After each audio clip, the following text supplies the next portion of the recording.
Are you ready for more Star Wars adventure? The Adventures of the Zolan Dart, a feature-length audio drama presented by the Dorky Diva Show, debuts January 22nd, 2021. It's available wherever you get your podcasts from and on the Dorky Diva Show's podcast feed. Enjoy the trailer next, and for more information, go to dorkydivapresents.com. Shout! We've got your pigs. Were any of the critters harmed? What did you do now?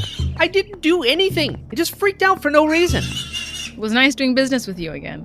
Maybe next time we could deliver something less temperamental. Now, what you call temperamental, I call fun. Hey, is there a place nearby where I can make some repairs? 3 clicks south of here, you'll find a small spaceport. They should have what you need, as long as it's nothing too big.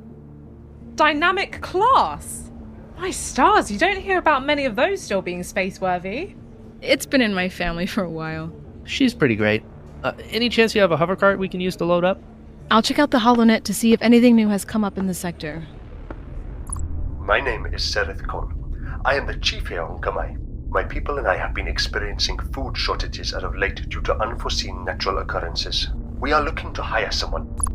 I say we take this one. The pay is great, and it's the type of job we're familiar with. Welcome. You must be Captain Otoa. I've already sent word to Pack 2 to expect you in the next cycle or so. You told him we were coming before we even accepted the job. That's rather presumptuous, isn't it? Perhaps, though once I received confirmation that you were interested and on your way here, I couldn't help but hope. Fair enough. Well, we'll be back as soon as we can. Well, that's not good. Is that blaster fire I hear? So you're the one. Captain, it sounds like they want to do this the hard way. I love when they got some fight in them. This is bad. This is bad. We're about to have a lot of company.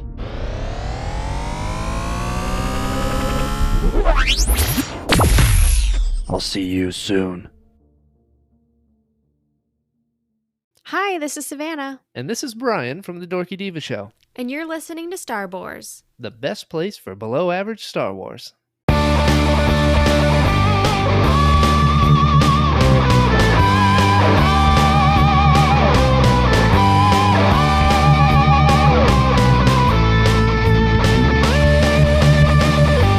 Welcome to Star Wars, best place for below average Star Wars.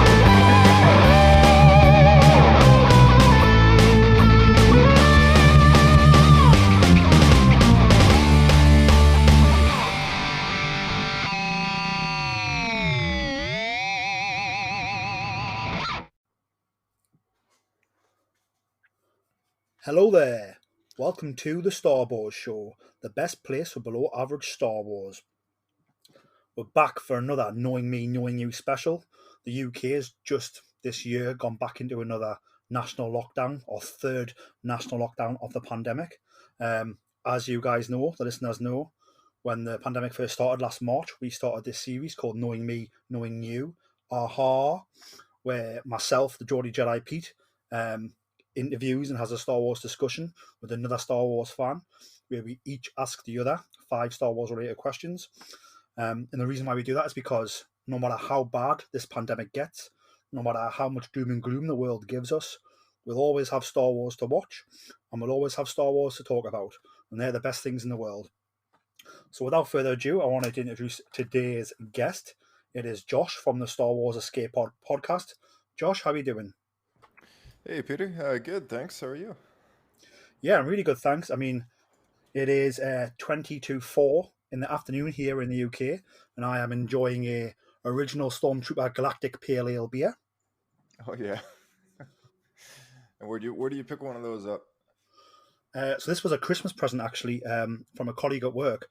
But you can get them in any sort of... I think they've got a website. Original Stormtrooper have a website where you can buy their pale ales, and you can get them in most supermarkets here in the UK. Oh, nice. That sounds good. And what are you enjoying at this early hour over there in Canada? I'm joining well, let's see. I got a mug of coffee here, and I just finished off a glass of juice, which not blue juice, but second best. It's a bit pink, strawberry kiwi. But yeah, for those early mornings. But yeah, it's a crazy time. Crazy time. A lot of people working from home and such. So Well, I'm really grateful that you've got up early and you're spending that time with us here at the Starboard Show. So thank you very much for that, Josh. yeah, thanks for having me. Yeah. I've got something to tell you that's going to make it worth it for you. Oh, what's that? So on my desk now, where I'm recording, Yep. obviously you've got a lot of Star Wars merchandise all over the place, but I also have a McFarlane Wayne Gretzky figure lifting the Stanley Cup in the Oilers jersey. Oh, no kidding. And I also have a Brett the Hitman Hart Pop Funko. Oh yeah, okay. So 2 Canadian heroes there on my desk, and they're in honor of you, Josh. Oh, legendary. You've had those sitting there for a long time, or? Yeah, I mean, I think I got the Brett the Hitman Hart Pop Funko probably about a year ago, and I've had the Gretzky Stanley Cup figure probably for about 6 years. Okay. But all right. So you are you big into hockey then?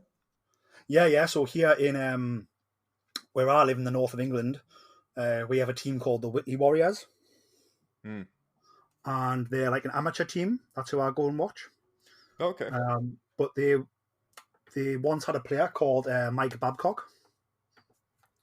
Okay. They're also a local team. So the Whitley Warriors are a localized hockey team. They're amateur, and Mike Babcock used to play for them way back when. Oh, I see. He's Okay. now the obviously Stanley Cup winning coach. He's coached the Maple Leafs. He's coached Team Canada, I believe, as well. So yeah. But yeah, he actually played for the Whitley Warriors way back when. I mean, I never seen him. It's before my time, but oh wow, okay, that's crazy. Yeah, that's awesome. Yep. So, without further ado, I think we'll get started. So, how this works, Josh, is obviously the pandemic is here. It's doom and gloom. You're working from home.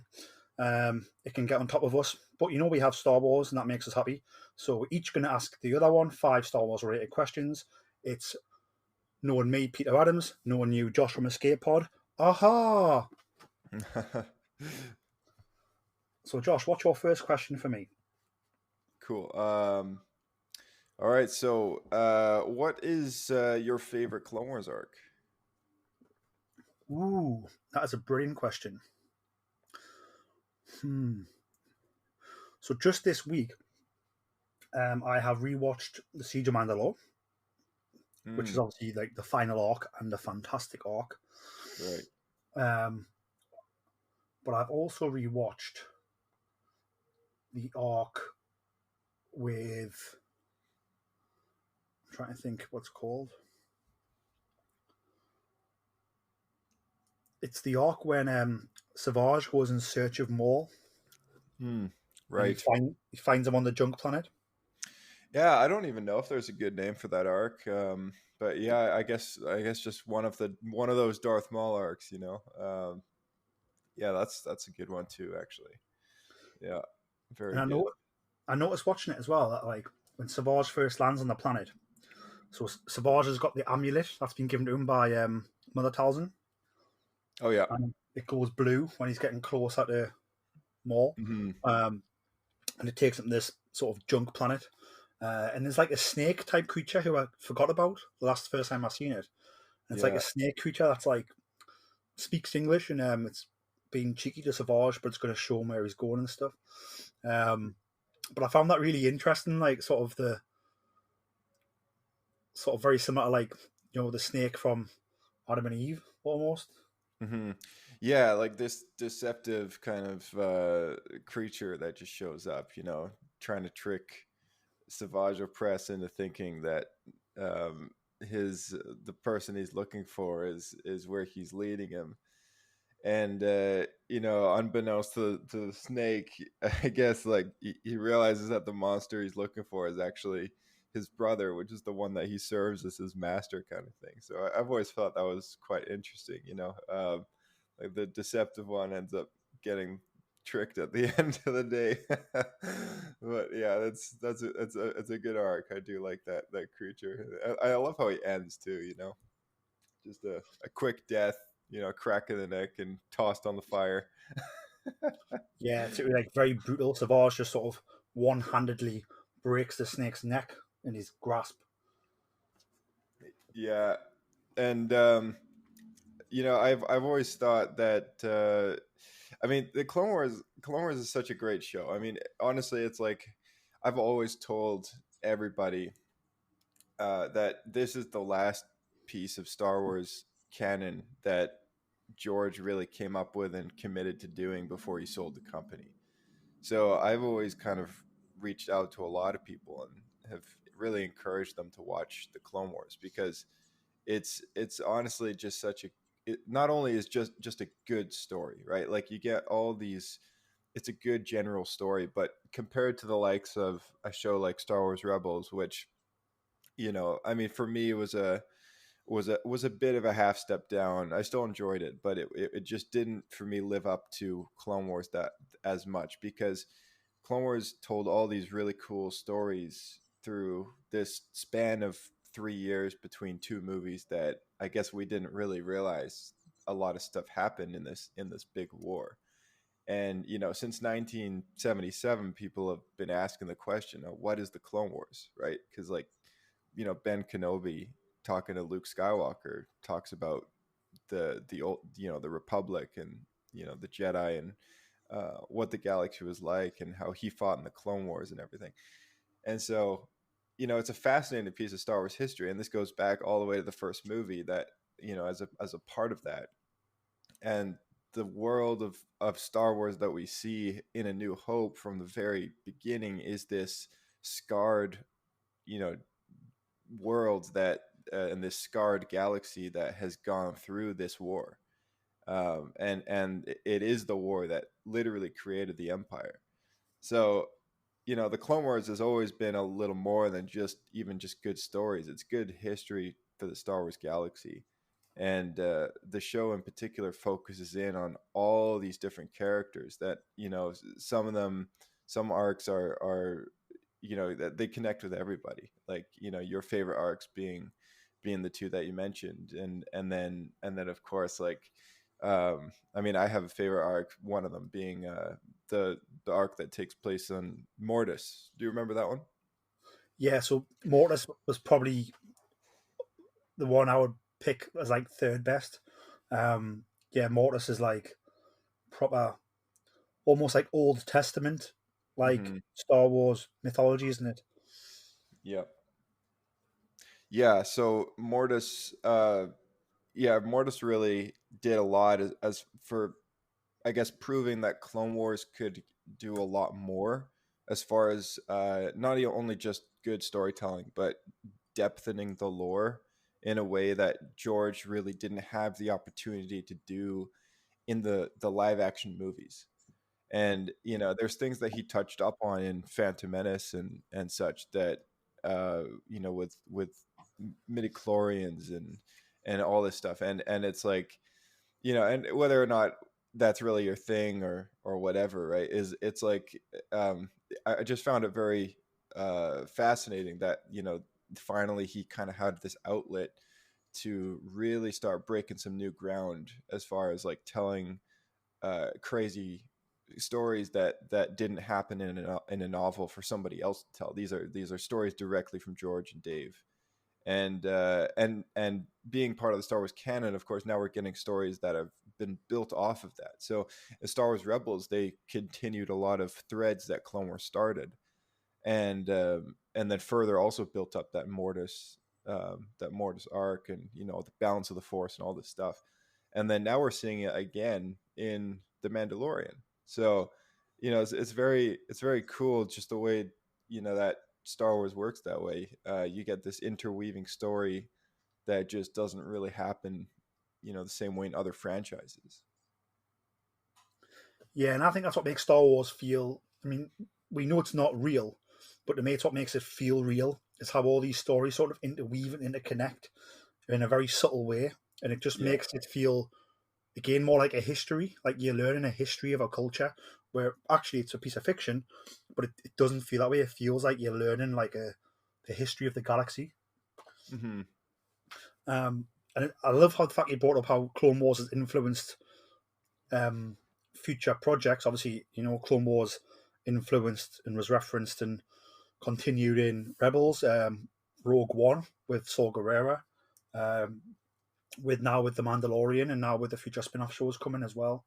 So sort of, as you said, it was George's last sort of direct piece of canon that he made, but it's actually influencing everything that's coming now. Yeah. And one of the other things I love about Clone Wars is that you get sort of super serious, deep, meaningful arcs like the ones we've suggested, and then you also get like an episode like the Zero Beast episode where it's like a homage to Godzilla and things like that. Yep, totally. Which is just fantastic. Yeah, you definitely get those more fun kind of, less deep but just very fun storytelling. And yeah, I think Clone Wars is perfect for that. You get a wide range of different artistic kind of storytelling moments, and whether it's deep into Star Wars lore or off the surface, just fun. Seven Samurai 20 minutes, or Godzilla in 2 episodes 20 minutes each, kind of thing. It's just a great show to get into. Definitely. My first question for you, Josh, is what's your favorite piece of Star Wars merchandise that you own?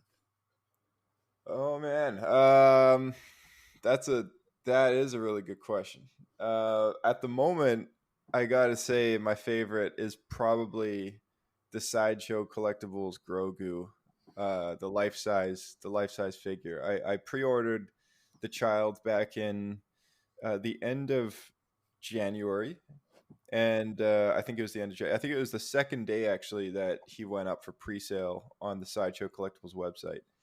And at the time, it was launching for $350 US, which translated into Canadian dollars it's I was paying more than what most Americans are paying. But I was like, hey, it's actually not that bad, because I took a look at the website, and I figured I've always loved the Sideshow collectible stuff, and I've never owned one myself. I have one friend that actually collects those more lifelike looking dolls, the 6 scale ones, and I've always been like, oh, they're so cool, but I just once I buy one, it's kind of down the rabbit hole, and then also the life size figures are so cool, but they're just like so expensive. And Yoda in the self, I think, is like $3,000, and Darth Vader is like $10,000, and all this stuff. And then they launched the child, and it's like 350. I was like, oh, that's way cheaper than all the other ones, and his life size. He looks identical to the one on set, and it's actually made by the same company that did the puppet for the show, which I found the most fascinating. So Legacy Effects is the company that made it. So I put it on pre-order the second day it was out, and I had to wait a good long while, but I finally got him in November. So he's been chilling above my fireplace for I don't know, a good 2.5 or a month and a half, or whatever it's been now, I guess. So yeah, he's good company to have around. He's pretty quiet though. Awesome. So you bought. Yeah. So you've had to wait almost a year from pre-order to getting the. Yeah, it was a long time. It was a really long time. I put in the pre-order, and you had to put a deposit on there of like non-refundable, which was like $35 or something. And then at some point, you could always pay the rest out if you wanted to, or it would just pay the rest out automatically when it ships. But at one point, I realized everyone else was kind of getting theirs, and I could see them online and stuff. I was like, oh man, when's mine gonna come in? I only ordered it the second day. And so I was like, okay, I caved, and I went on the website. I paid out the thing in full just to see if it was sped up the process. But I had to wait a few more days, and then it finally, said, okay, we're doing the shipping, and yeah, so it was a very quick shipping process. The thing basically arrived within 24 hours, I think, from shipping in its uh, manufacturing area in California. So yeah, it went to all the way to the east coast in the States, and then up to Canada on the east coast, and then all the way over to the west coast here in BC. And so, Grogu had a good time traveling North America before he arrived at my house. Awesome. But what's your favorite Star Wars merchandise? Ooh. So I think my favorite piece that I've got is, I've got my Millennium Falcon from like 1995, the Kenner one. Okay, yep. And it's like it's pretty wrecked. Is it like, are you talking about like the Millennium Falcon action figure playset? Yeah, so it would be maybe the Power of the Force line. Right. Okay. What year was that? Did you say 1980? 95. 95? Okay. I had one of those. Before I was like a collector, I was still a big Star Wars fan, but I was less into the collecting aspect and more about actually playing with my toys and everything.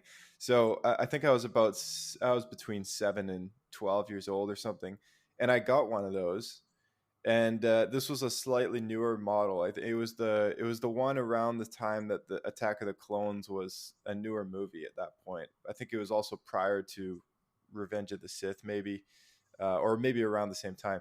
But there was one that launched for the Hasbro action figures at the time, which we're still getting those lineups, being the 3.75 or whatever inch it is, and it was so cool. Like the lights on the back, all lit up. When you pressed a button on the top, it would make sounds, and it's got the cockpit, and you could take the roof off, and there's like a playset inside and everything. And anyway, I traded it in and got a lot of money for it at a local toy store that does trade-ins and stuff like that. But I actually regret doing that years ago, because even years ago, when it was worth a lot, I guess when I first got it as a gift, I guess I didn't realize how much it was worth, because today the brand new ones that come out are pretty much identical, and they're just so expensive. And and if you have an older one, they're worth even more. So yeah, hold on to that one, because that's a good piece for sure.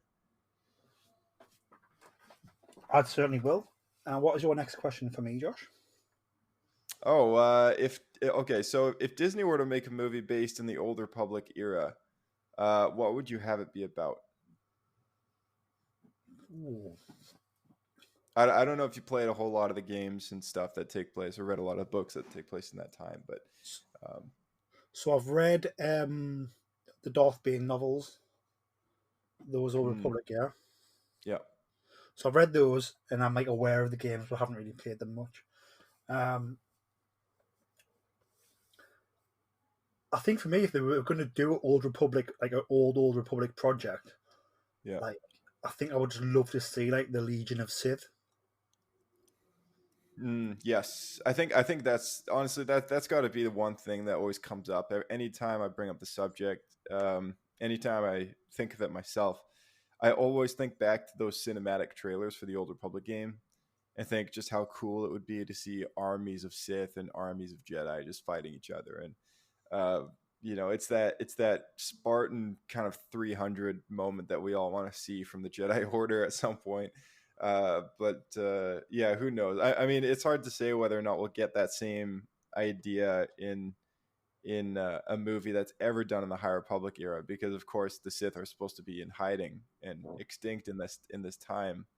So the armies are, the enemies are going to be different. But yeah, if they ever did an Old Republic movie, I think, yeah, that would be so cool to see like something based on Darth Bane or Darth Revan. And just get those big scale battles, maybe a siege of Coruscant or something like that. That would be fantastic. And of course, now in Clone Wars and everything, they've been building out the history of the Darksaber.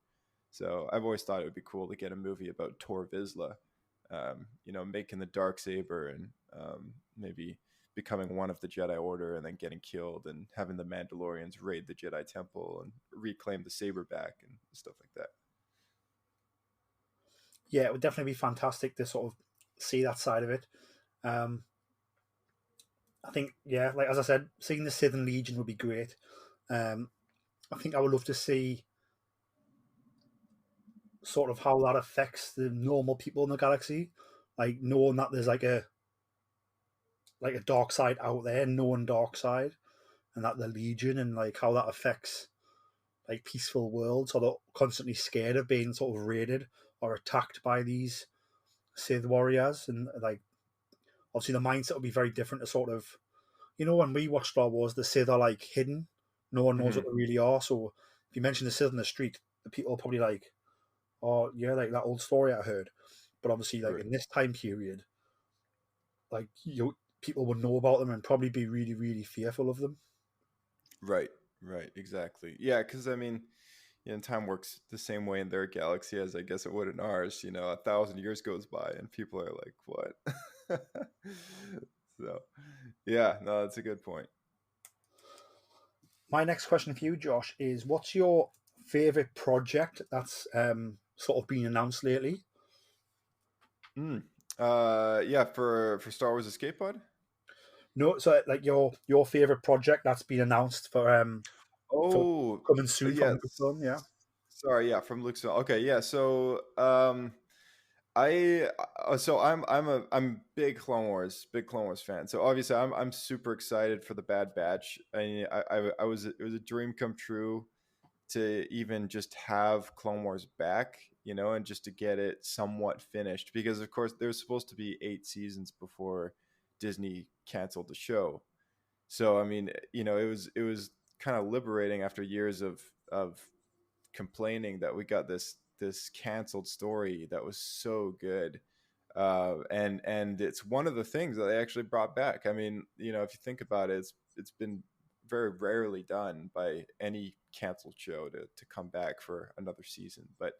Um, but they did it, and I've always been I felt as nice as Rebels can be at times. I've always felt a little bitter towards that show because to me it was kind of the replacement for when they canceled Clone Wars. They didn't wait too long before they announced Rebels then on Disney XD, and it definitely felt like, okay, they're opting out of a contract here with Cartoon Network to get their own Star Wars show on their own Disney Channel. And then the age rating had to drop because the violence was, to us, violence was better in the Clone Wars, and they had to take a hit when they went to Disney XD. But yeah, it was a bit of a shame, and we got season 7, somewhat of a finale. All those episodes in season 7 that we got right now should have been in both season 7 and season 8.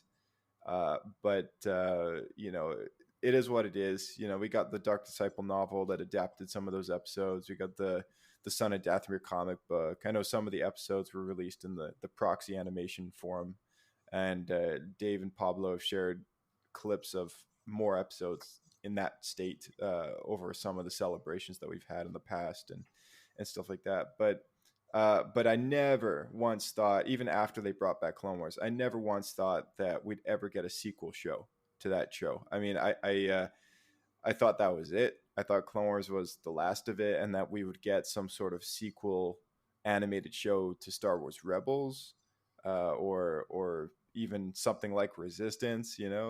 Just another kind of I don't know, just another show that had nothing to do with Clone Wars. And now here we are getting literally a sequel show to the Star Wars: The Clone Wars that's going to overlap Revenge of the Sith.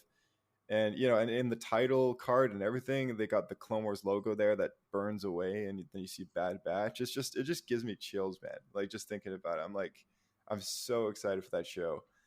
The potential of that show too to carry on some characters that we've seen. I mean, we could even see pieces of Cal Kestis showing up before the Jedi Fallen Order story that takes place. There's so much that we could do, and then a young Kanan Jarrus, now that they've got his character fully built out in Rebels. There was a Star Wars comic book that told his story, but could always see a cameo from him. So there's an incredible amount of potential with this show for sure.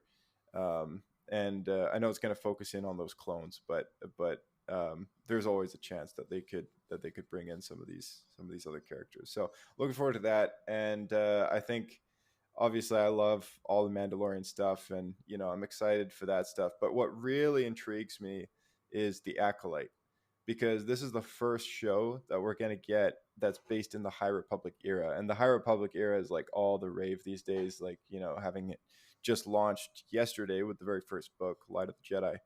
And yesterday, as of today, being the 5th yesterday of January. And so, really cool that we're going to get a show that's based in this era, and that we've got this built up foundation of material from books and comics in the High Republic era that then shows like the Acolyte and maybe further films and stuff we might get in that era are also going to be built on that foundation. So yeah, lots of cool stuff to look forward to. But what about you? Yeah, so I mean, obviously, yesterday was the 5th. That was the beginning of the High Republic era being released. My copy of Light of the Jedi by Charles Soule, which is book 1 of the High Republic, arrived this afternoon.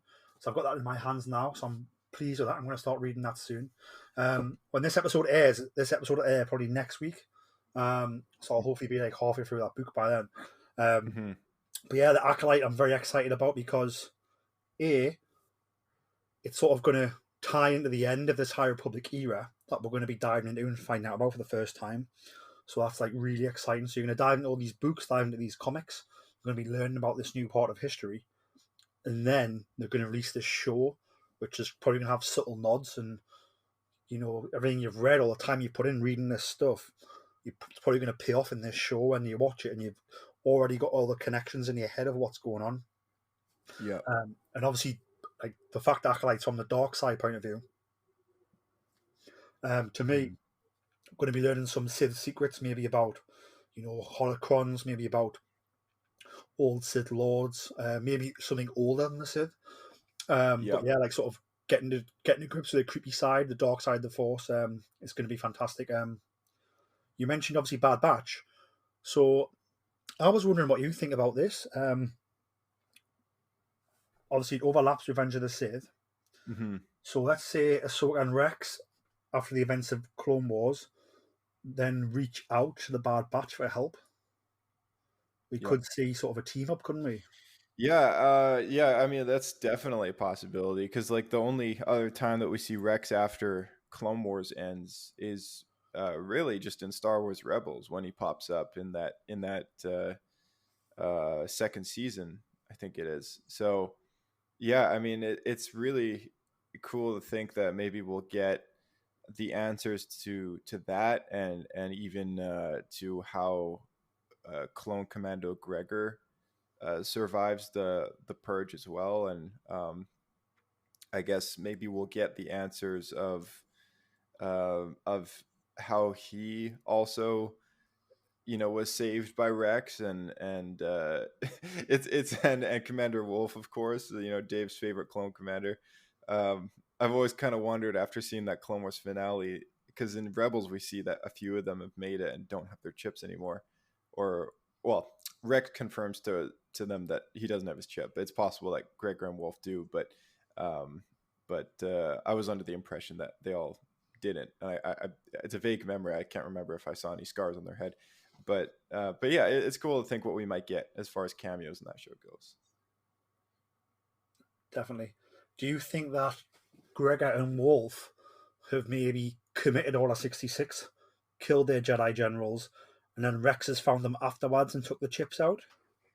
Yeah, I mean, it's a possibility, and taking those chips out as a precaution just to make sure it doesn't happen again. But yeah, I think Gregor, being a guy who we obviously all thought he was dead, was a surprise to see him actually alive in Star Wars Rebels, because he doesn't pop up anywhere in Clone Wars after he, so and so kind of gives his life when D Squad is getting away on, I think it was Abathar or something, the desolate planet that they were on with Gregor, R2 and the frog general guy, and all that.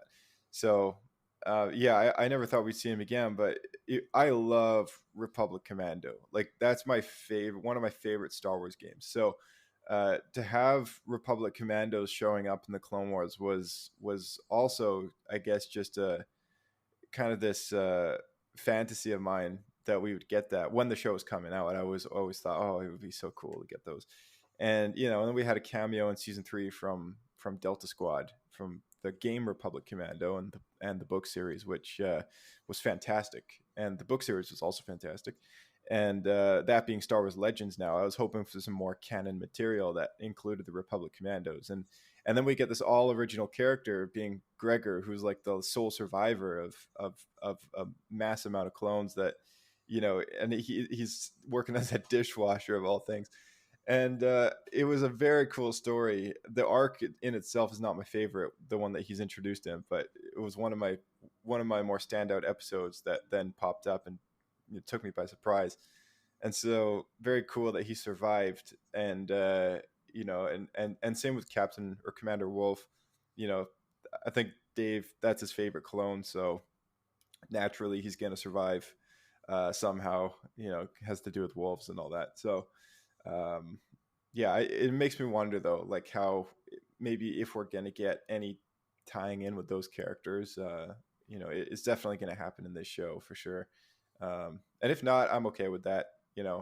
That's a story for another time, as what Maz Kanata would say. But yeah, I mean, if there is a time as any, Bad Batch is the show to do it. Brilliant. What's your next question for me, Josh? So fan fiction, dream, Star Wars film you would make, cast, etc. If you were basically given, the budget to make a Star Wars film, what would you have it about? Do you have any cast members you'd bring back, or any actors you would cast as a character to make in your movie? Somebody asked me this question once, and I just found it very difficult to answer. So that's why I figured I would bring it up. So I think I would do a Thrawn movie. Oh yeah. And I would cast Viggo Mortensen as Thrawn. Interesting. Okay. Obviously, you've played Aragorn in Lord of the Rings, but if you've seen him in the likes of Eastern Promises, the David Cronenberg movie, that sort of edge he has. Right. I haven't actually seen that movie, but I should check it out. You should definitely check it out. Brilliant movie. You see sort of Viggo has a, where you can give him a crew cut. And he's tall, he's masculine, he's imposing. As we've seen with these Lord of the Rings acting, like how he can be quiet, he can be loud, all the things that you need to be a good Thrawn. So I think he would be a great Grand Admiral Thrawn. Obviously an older Thrawn at this point, obviously with Viggo's age. So whether you would set this probably like after the events of Return of the Jedi, so I don't know what story. I'm not too well about the story, like just wherever it would fit in. Do you know what I mean? So if it is this story of tracking down Ezra and Thrawn's still there, then fair enough. But I think Viggo Mortensen will make a brilliant Grand Admiral Thrawn. And I think like sort of director wise,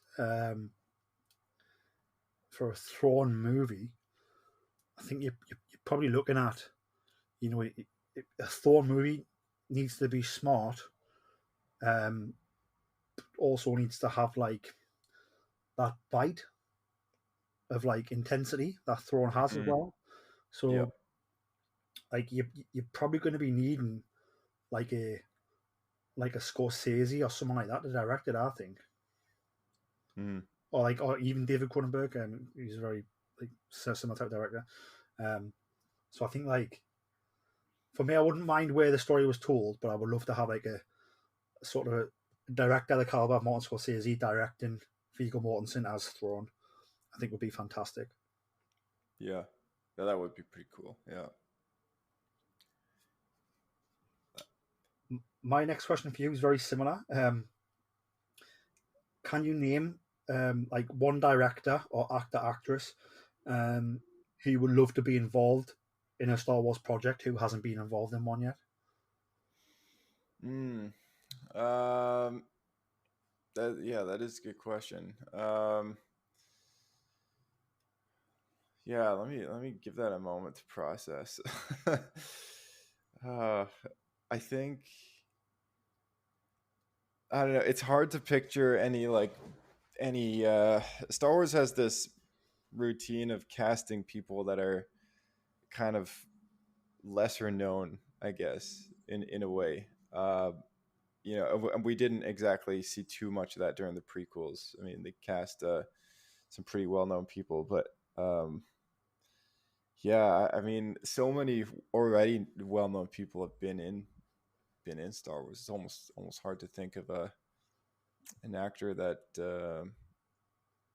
hasn't been, which I really like. But um, geez, yeah, that's really tough. I think I would really like to see the I think it was the director of uh, the Bourne series. Um, what's his name again? Totally Steven forget. Soderbergh.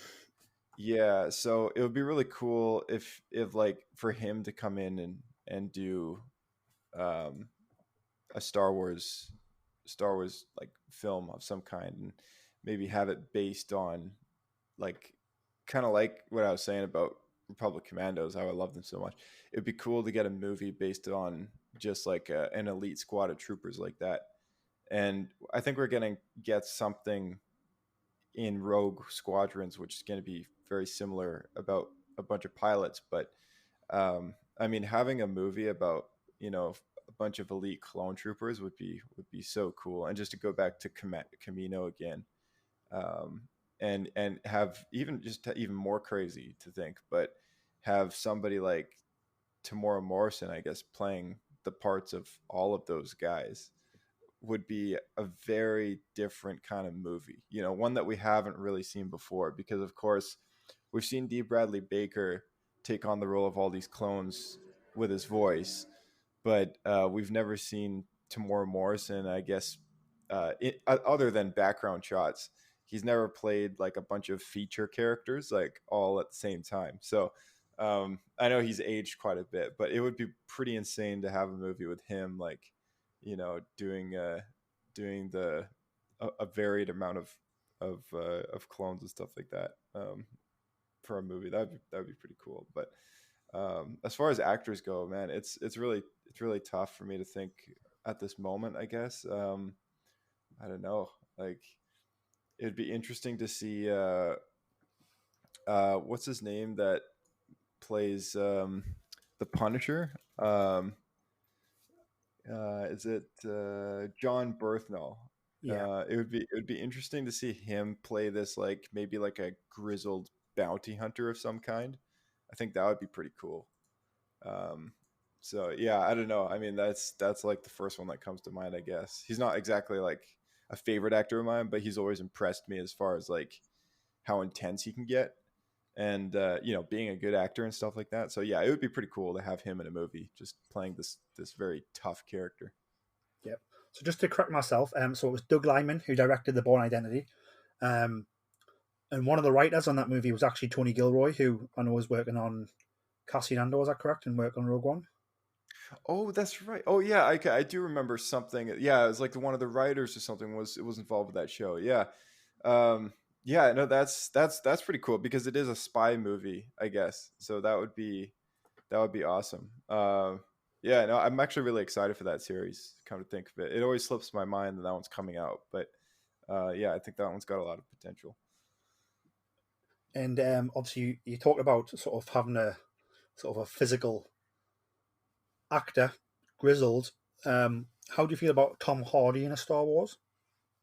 Oh yeah, Tom Hardy would be cool. Yeah, I guess. Yeah, I didn't really think of him, but yeah, that would be pretty sweet. I mean, Tom Hardy, of course, has a wide range of characters he's played over the years, but yeah, that would be pretty cool. I mean, I whenever I hear Tom Hardy, I instantly, for some reason, my mind goes to Batman, but I know he's done a lot of other stuff, but yeah, it would be cool to get him in something. I mean, that guy is extremely talented. It's almost hard to think of an actor to play a specific kind of character unless they're known for that type of genre. Uh, but yeah, I think honestly, a guy like Tom Hardy, he could play anything. I mean, you give him a role for whatever, and he'd fit the bill somehow, you know. So yeah, that would be pretty cool. Yeah, I think Tom Hardy's great, and he vanishes into roles where you on sort of Star Trek going, oh look, that's Tom Hardy. You've almost like you notice the character first and then realise it's Tom Hardy. Like, that's how good he is. Mm. Yeah, pretty much, and that's the sign of a good actor too. It's like you don't even think about the actor when you're watching them on screen, right? So yeah. So I guess I got another question for you then. If you were to pick a favorite droid that you'd realistically have, as a companion in today's society, like, you had to drive this thing around in your car and stuff like that, if you took it with you, kind of thing, which droid would it be? Ooh, that is a tough one. You see, like, I want to go R2D2, but he is, although he's a small droid, he's quite like bulky to be like fitting in a car. Exactly. Yeah. It's tough, right? Like, yeah, I don't know. I mean, I personally gravitate to BD1 from Fallen Order, the little guy that follows Cal Kestis around. I really like him, but yeah, I mean, you could always go with someone functional like 3PO, who just manages himself. Well, like that would be the cool thing, because if you had 3PO, he would manage himself. In the real world, he would help you with like any paperwork, any like admin work you've got to do. You would keep your appointments right. He would let you know where you need to be, when you need to be there for. So he'd probably be good in like in our world, because he's almost like the perfect personal assistant. Mm-hmm. And he doesn't want to cause any trouble, and he just wants to like just do his job. Yep. So it wouldn't be any fun, but he would make life easier. Where I think for me, I want R2D2 because you're going to get in some trouble, but you know that he's always going to save the day as well. Mm-hmm. Yep. Yeah, for sure. But I don't know. Obviously, with R2D2 being too big, maybe I'll settle for like BB-8, because he's sort of similar to R2D2, but he'd be easier to carry. Yeah. Yeah, it would definitely be more manageable. That's for sure. Have we seen any of the characters carry BB-8 in the films? I think just when Finn has got him inside the compartment of the Falcon. Mm. And Finn's like he's very heavy actually, according to Finn. He says, I think. Okay. Okay. All right. Oh, okay. All right. So that answers my question then. I was wondering. I was like, how heavy is he? But yeah, no, you're right. I think he did. They did mention he's quite heavy, but it's still manageable though. I mean, if you have to lift him into a car, it'd be better than trying to get R2 in there. Yeah. Yeah. Yeah.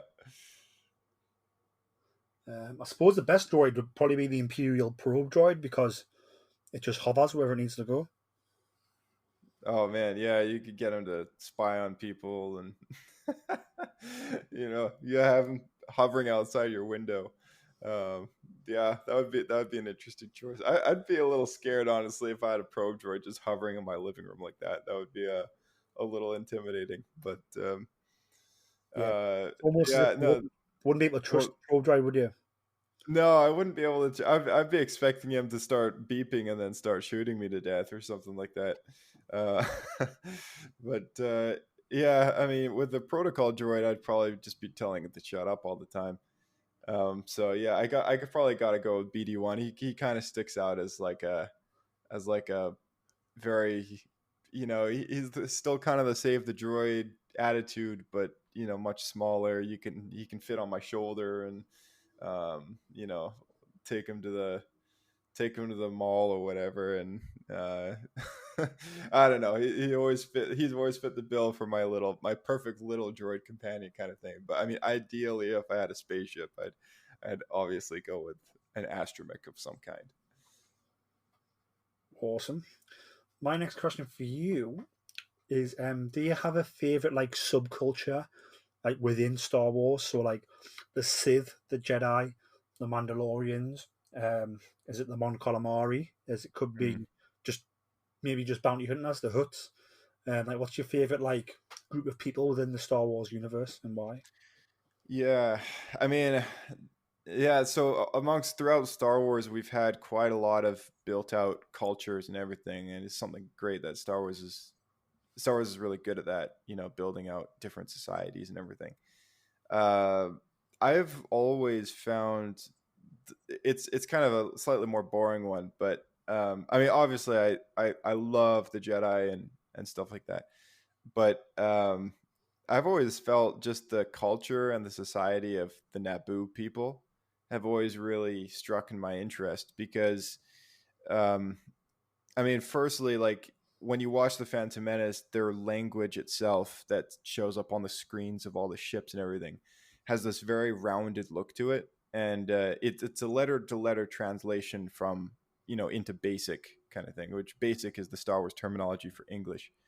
But yeah, so it's legible and stuff like that, same as Orbesh.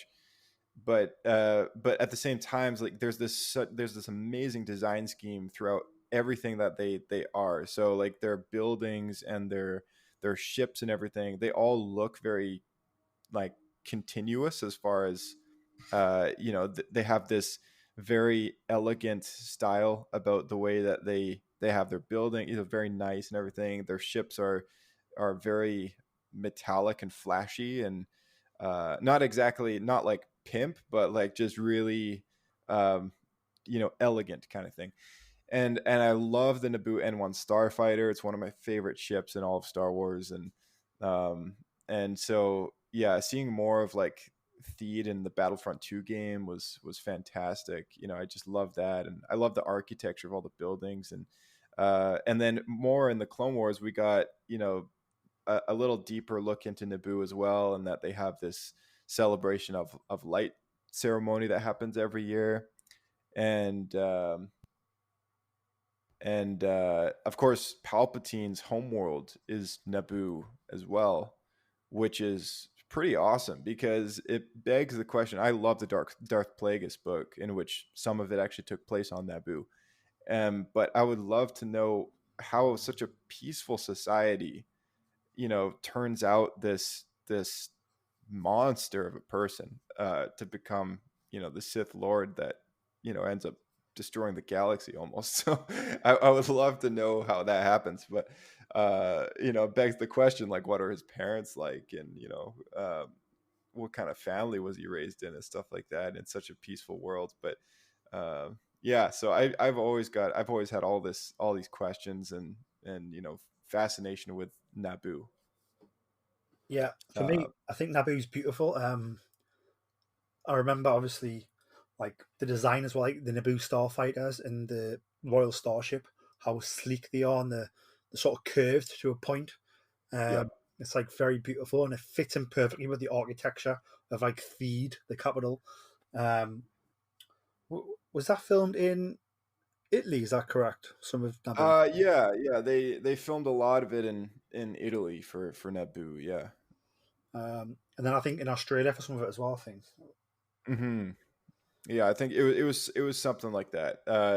They filmed in a variety of locations, but I know for sure in Attack of the Clones they filmed a decent amount at some sort of a very famous like Italian. It's a place that I guess other films I think have been shot there before as well, but it's like this resort-ish looking building, and then they also filmed in some sort of big like the big palace that they used was also like it's also a real building that I forget what it is in real life. It's either a cathedral or something like that, but or some sort of government building or whatever. But yeah, it's very cool. It might actually even be a real life palace. I totally forget, but yeah, very cool place. Definitely. So, what's your favorite Naboo spaceship? Is it the Starfighters or is it the Royal Starship or the yacht? Oh yeah, it's the Naboo N1 Starfighter. I just really love the just the sleekness of having the yellow and and the metallic together, and it's got these big turbine engines on it, and there's something really amazing about the continuity of Star Wars, and something that George really has is like, uh, especially with you see it in certain characters. So like Anakin, for example, his pod racer has got a lot of that aesthetic to it, and two big engines with that racing, with yellow and everything.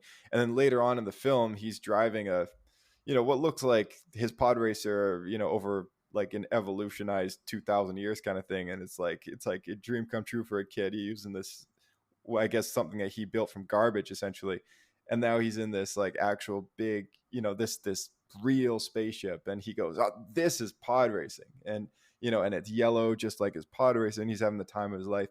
And then in Attack of the Clones, we flash forward quite a few years later, and Obi-Wan's falling through the city skies of Coruscant, and Anakin looks for a speeder that he really likes, and Obi-Wan gets in. He's like, "What took you so long?" He's like, "I couldn't really find a speeder I really liked," and and long and behold, it's a yellow speeder, in line with his previous ships that he's driven. And then in the Clone Wars, he's got his yellow starfighter, and Revenge of the Sith, he's got his yellow starfighter again. So he's always, I think it's safe to say Anakin's favorite color is yellow.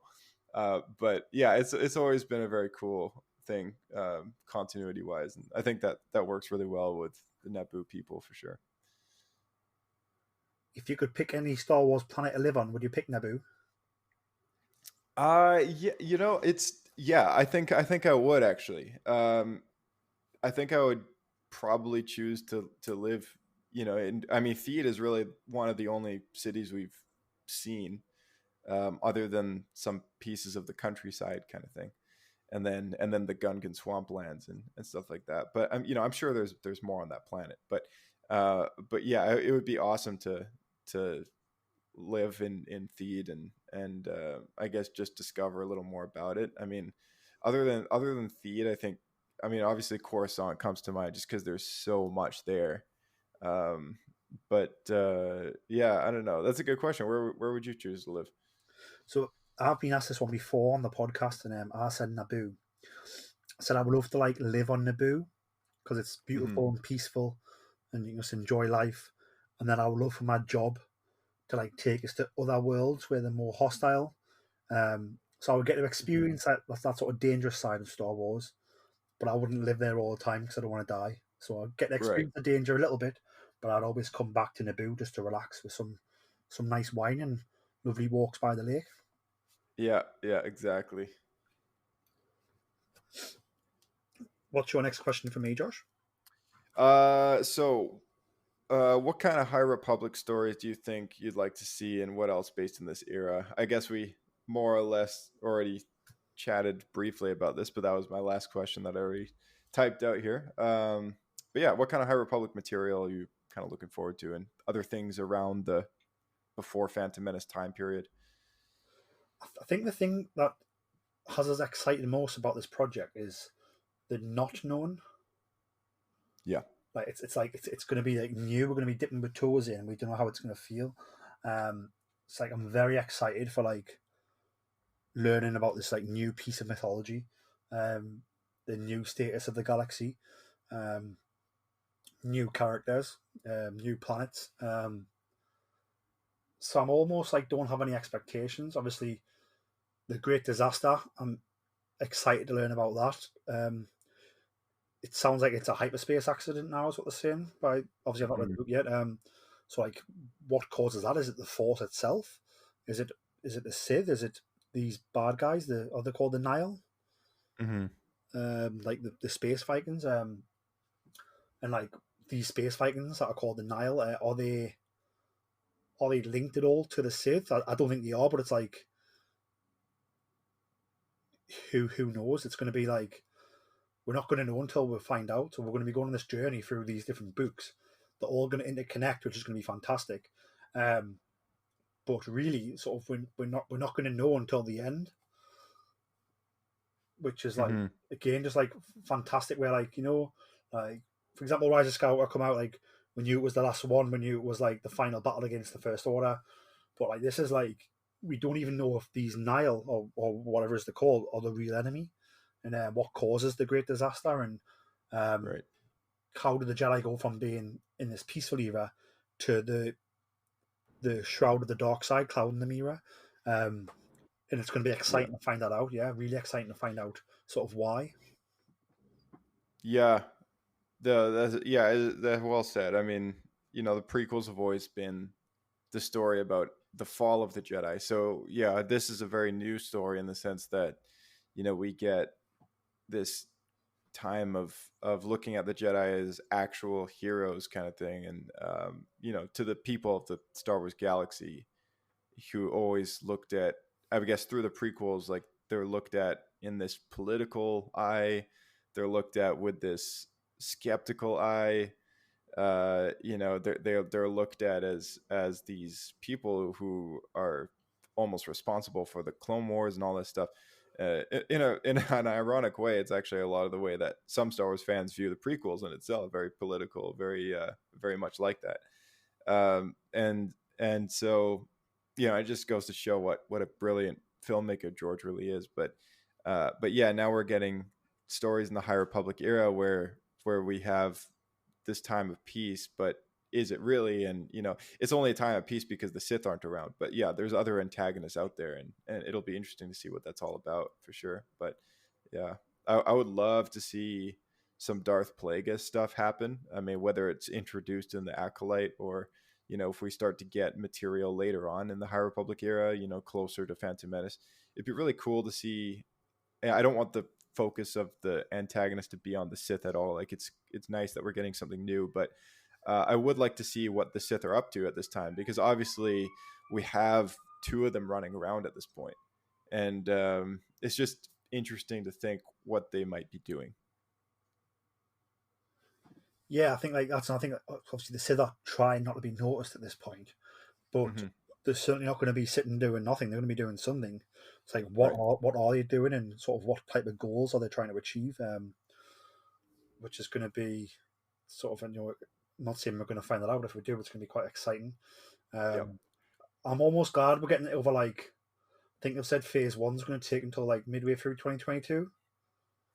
Yeah, I think it was supposed to be something around then, and then there's supposed to be a phase 2 and 3, right? Yeah, exactly. So I think like you're probably looking the next like 4 years. Which it's good to know we've got this ongoing story to dive into over the next 4 years.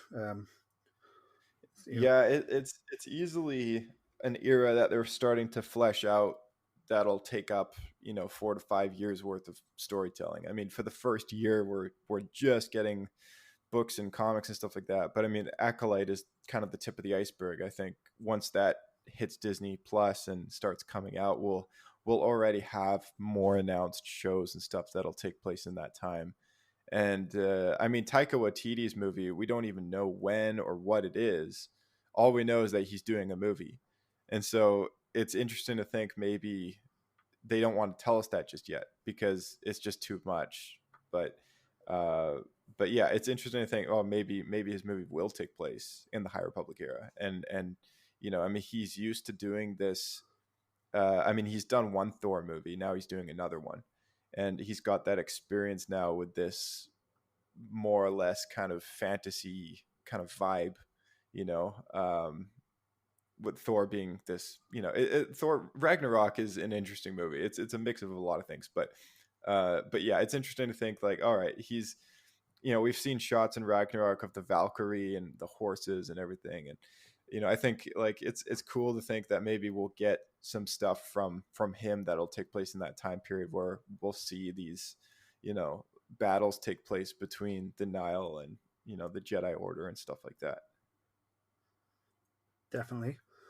My final question for you, Josh, is what's your favorite Star Wars viewing experience? My favorite viewing experience. So is that like one of the times that any time that I've seen Star Wars in general, or yeah, like which times watching it stand out the most to yourself? Oh yeah. Well, I gotta say, like probably the first time I sat down in the theater to watch any Star Wars movie, which was actually when Revenge of the Sith came out, and that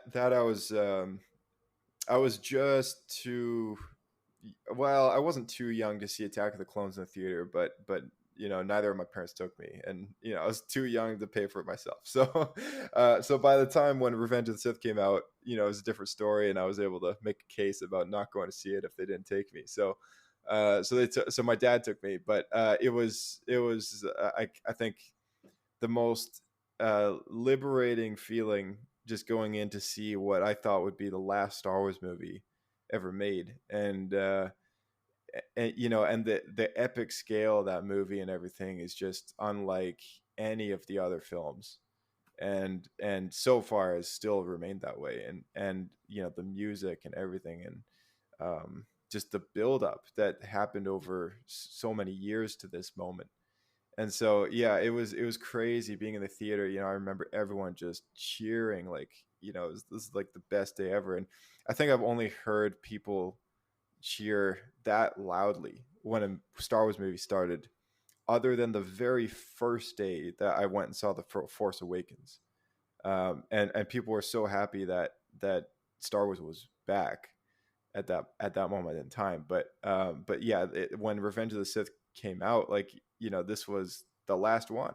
So yeah, people were just so ecstatic, and I went and saw that movie like a month or something after it had been out already, and people were still going in and just so excited to see it, kind of thing. And it's a big thing over here in North America. Like, Star Wars is like, just fandom stuff in general is huge. So I mean, and in the States, obviously, in the US, it really shows all the conventions and stuff that take place. But yeah, just it's people live and breathe that stuff, and so being a smaller kid in this time, this very memorable moment, for sure, just seeing that movie in the theater. Other than that movie, though, I guess oh, sorry, one second. Other than, oh no, all my speakers are going off. Um, so yeah, other than that moment though, I gotta say my other favorite viewing experience was probably just the very small moments that I kind of sat down at home to watch some of these Clone Wars episodes that just blew my mind. And very very subtle experience, of course, being by myself and watching it alone, and stuff like that. But it was very cool, just like being able to have something that was like, I mean, now we're getting Mandalorian and stuff like that, but a weekly show, and then just having this canonized story that had such good storytelling to it, that was directly from George and Dave. And when I saw that Mortis trilogy, it just blew my mind. I remember when Anakin finally finds out that he's gonna be Darth Vader, and then has his mind erased later by the father and stuff. It was trippy stuff, very trippy. So that I remember as well, being a very clear moment. And then also thinking Ahsoka was gonna die, when that thing happens to her in that arc and everything. And yeah, so those are some very memorable experiences there for me. But yeah, what about yourself? So I was 16 when Revenge of the Sith came out, and it came out during like exam period here in the UK. So like I was sitting my GCSEs, which are like the last exams you take in school. Yeah. So it's almost like high school for what would be like over in North America. So obviously, like it's built up as quite a big deal. So I remember I had an exam in the morning, and like there was no way I was allowed to skip school because of it was the very end of my school life, and I had to sit these exams. So I remember I had to be pre-booked tickets for like 5 o'clock, like in the afternoon, and it was a case of like going to school, sitting with our exams, finishing school, then going straight to the cinema with my friends, Mark Tully and Daniel Moffat. So we booked these tickets in advance for the 5 p.m. showing, because we knew we had to get our exams done and then go and watch Star Wars for the end of Star Wars. And then I remember like sitting there like in the theatre waiting for it to start, thinking like, all the hard work that we've been through today, sitting these 2 exams has been worth it, because we're about to get like the end of the Star Wars, and at the time it was, it was the last Star Wars movie ever. Yeah. I remember being quite excited and sort of remember sitting with me two mates, being like, we've worked hard for this, and this was our reward for working hard all year, type of thing. Yeah. So yes, that was quite a cool experience. Obviously, trying to, at the time there was no social media, so it was good. But like, obviously, trying to avoid spoilers. So it was like, I'm finishing school and I'm going straight to the cinema. I'm not going anywhere else. I'm not putting the radio on. I'm not doing anything. Like, I need to watch this movie like now. So that was quite good. I remember going to watch in 1997. I went to watch The Empire Strikes Back special edition. Okay. So that was the first time I saw a Star Wars on the big screen, and my cousin Alan, who sometimes comes on this podcast, like he took us to see it, and he's the one who got me into Star Wars when I was about 4 because he had them on VHSs. Yeah. So like I got into Star Wars in like the early 90s as like a 4-year-old, 5-year-old, because my cousin put these tapes in, and then I was just mesmerized. So like getting to actually see a Star Wars in the cinema with him in 97 was good. And then also like these new movies that have came out, sort of being old enough to go to the midnight screenings, and going with like my family, my friends. Like sometimes I go with my sister, sometimes I go with my best friends. And like enjoying that experience with those people. It's been like good as an adult as well, because I said we're there for the midnight screening. We're a bit tired, but we're no excited to see something new. There's no spoilers yet, and like the excitement's high. So like I don't know, like quite a lot of good experiences, but like that's what Star Wars, isn't it? It's a good experience. Yeah, for sure. I mean, yeah, but like so many Star Wars is a lot of things, but it definitely gives you a feeling. That's for sure. It certainly does. I think that's one of the reasons why like it's lasted so long. Like it's almost 45 years old now, and I think because it feels so, like I said, it's not real, but it almost feels real, and like the textures and the way the story's delivered, it feels like a real mythology. Yeah. And Yeah. you connect It's a to modern it. mythology. For Yeah. sure. Yeah. And the way you connect to it is, it's almost like, I don't know, you can almost touch it, if that makes sense. Yeah, absolutely. And I mean, as fans, we invest so much in it as far as caring about the story that then it starts to grow inside of us, kind of thing. Definitely. And that's one of those things, well, like obviously we invest a lot of time and we also invest a lot of money like in these stories, but you get these subtle payoffs that make it so worth it. Like you spent your time, you spent your money on watching Clone Wars, but then you're watching Rogue One and like Saw Gerrera pops up, and it makes perfect sense and it's natural.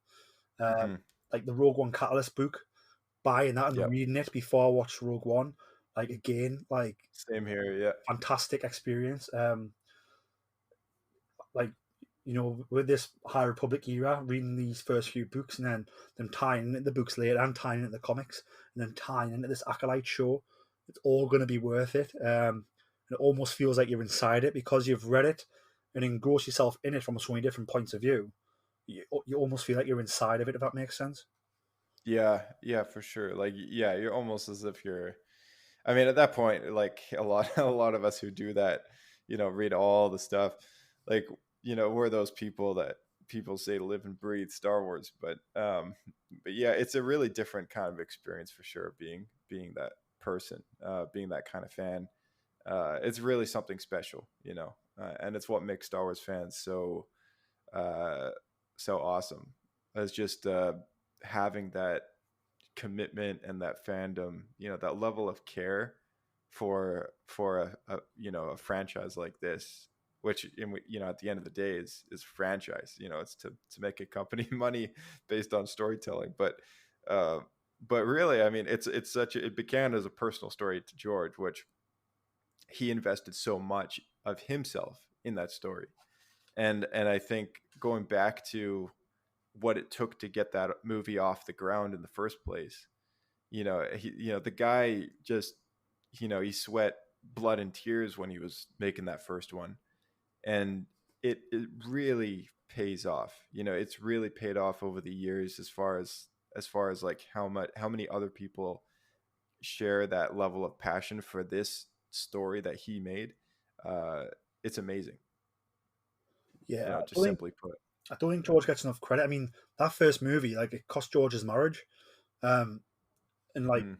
also George doesn't get enough credit. Where like the world he's built with Star Wars, I would say is like it's equal to sort of Tolkien's world building, Yeah. but he never gets mentioned in the same breath as like the professor. And J.R.R. Tolkien's a great guy, and like I mean, a fantastic person who built a brilliant world in Middle Earth. But like George's Star Wars is just as good, and he deserves to be credited with being just as good at world building as J.R.R. Tolkien. And then another thing as well, like you cannot tell the story of modern cinema like without George Lucas, and I think that needs to be addressed. I think like George deserves a lifetime achievement award from every film academy on this planet. Mm-hmm.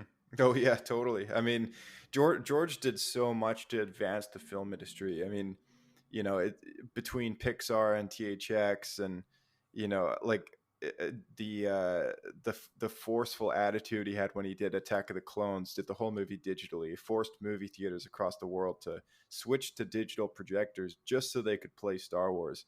And then advancing effects as like miniature models, and then advancing on to CGI and various forms of modern day visual effects that we see in films. It's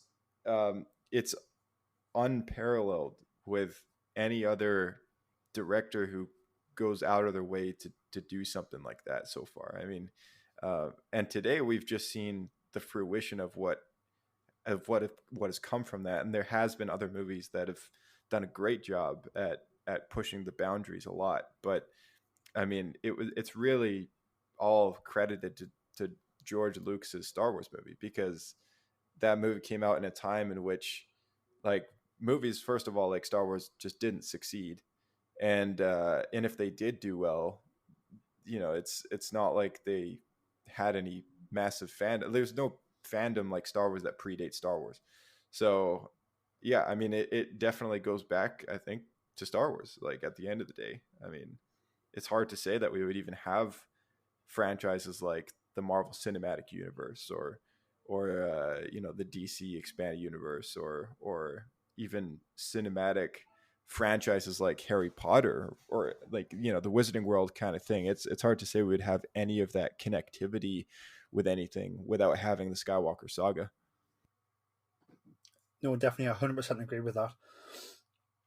That is the end of my questions for yourself, Josh. Have you asked me all your questions? Yeah, that is pretty much it. Yeah. What do you normally do after you guys ask all the questions? So, I mean, personally, I would ask you another 20 more, but obviously, you've got to go to work soon, and I've got to make the tea for my fiance soon. So, we'll probably wrap it up. But it's been a pleasure having you on, Josh. Thank you very much for coming on. Yeah, thanks so much for having me. It was a good time. So, obviously, your podcast is the Star Wars Escape Pod. Would you like to let the people know where they can find that? Oh, sure. Yeah. So Star Wars Escape Pod, you guys can find it on any podcasting platform. And of course, if you tune in, you'll hear myself and, a crew of guys that come on from time to time, as well as Peter and Ian have both been on as well. Yeah, you can reach us at the Escape Pod at outlook.com. Find us on Twitter at SW Escape Podcast. And that's pretty much it. And have you just done 100 episodes?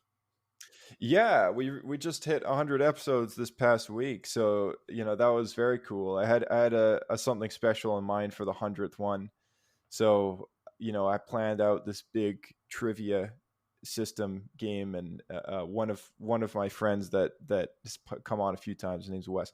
He scripted this Python program to randomize and create like leveled tier systems and everything like that. So I came up with 121 questions in different forms of difficulty to ask them all. So for the 100th episode, we did a game show for the first half of the episode, and then the last half of the episode, ironically enough, the episode that we recorded that day was yesterday. It was like the same time that all this High Republic stuff just dropped. So the second half, we talked about High Republic. So it felt like a natural way to kind of kick off a lot of the 2021 stuff, and as well as continue on to the next 100 episodes. Brilliant. Well, congratulations on 100 episodes. That is pretty sweet. Really hard work got into that. Thanks. And perseverance. So congratulations for that. Thanks so Obviously, much. any listeners listening, if you want to definitely go check out that 100th episode and test your quiz knowledge against the questions that Josh has done in that episode. Obviously, me and Ian have been on twice and had a great time on Star Wars Escape Pod. So anybody who's listening, definitely check it out because it's a fun ride. Do you have a personal social media you want to plug, or are you keeping that private? I actually don't. Yeah, I legitimately don't have too much any actually social media with my personal name. But yeah, I mean the Star Wars Escape Pod podcast Twitter is about as personal as it gets. So, and Star Wars is near and dear to my heart. So anything Star Wars related goes up on that as well. Brilliant. So one last thing from us. Obviously, it is January. It is 2021. Something cool is happening on January 22nd. Our friends Brian and Savannah over at the Dorky Diva Show are releasing their feature-length audio drama, The Adventures of the Zolan Dart. You would have heard the trailer at the beginning of this episode. So just make sure you go to the Dorky Diva Show, subscribe to their podcast feed, and then you'll get that audio drama in the podcast feed as soon as it drops on January 22nd. You can also go to the Dorky Diva Show Presents.com for more information. But I'm really looking forward to that. It's going to be fantastic. So make sure you're following the guys and supporting them. Again, Josh, thank you very much for coming on. It's been fantastic having you on. Hopefully have you on again sometime soon. Thanks so much, Peter. It's good to be here. And everybody who's listening, obviously, we thought 2021 would be the beginning of the end for coronavirus and the pandemic, but it doesn't really seem to be going anywhere. So just make sure you're all staying safe. Make sure you're looking after each other, looking after yourselves. And always remember, no matter how down you're feeling, we've got Star Wars. We can watch Star Wars. We can talk about Star Wars. And here at the Star Wars Show, we're always here to interact with you on social media about Star Wars, if that's something that makes you happy. So make sure to hit us up there. But again, thank you very much, Josh. Thank you very much, everybody, for listening. May the Force be with you all.